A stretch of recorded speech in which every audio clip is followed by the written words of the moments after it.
What is this, one of your dirty little secrets, Jeff, where you and your little creep friends go creep around? I like when I'm a part of anything.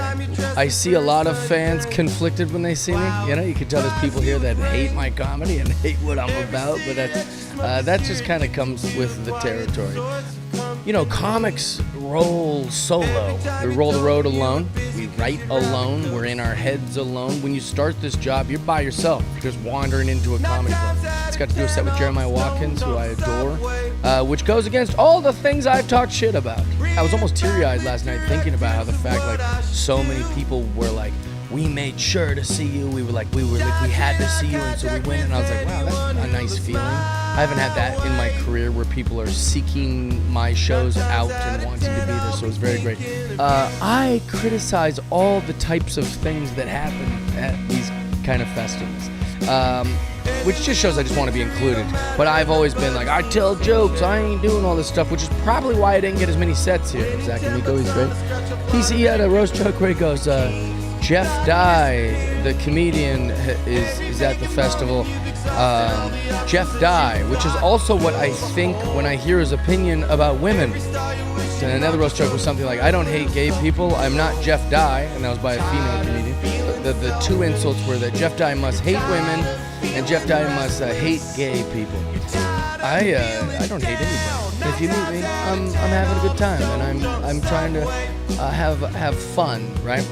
Now, what I find fun is to be naughty. Now, a negative person will go, oh, that's shock value, or that's easy, or that's low-hanging fruit, or that's dumb. I don't care what they say. I think it's fun to be naughty. You know, you make fun of ladies. That's naughty. You make fun of gay people. That's naughty. You know, if that don't work, go racist. That's naughty. Like, whatever the thing is that's naughty, those are naughty. It's going to make me look rebel. You know, it incites a reaction. Whereas now, a lot of comics themselves are trying to be PC. Like, there's this movement of like, no, that's wrong. To joke about those subjects is wrong.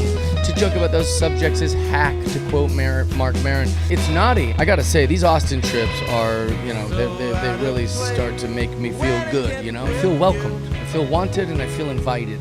I got multiple comments just this week on my social media literally making fun of my dead sister. I just thought to myself, this guy thinks it's fun to be naughty. Don't read the comments. Don't read the comments. He just sits there smoking cigars. Why even have him on? Jeff, it's okay. They all work for you, dude. Every time they post about you and that kind of stuff, that's all for you. That's all positive. That's all marketing.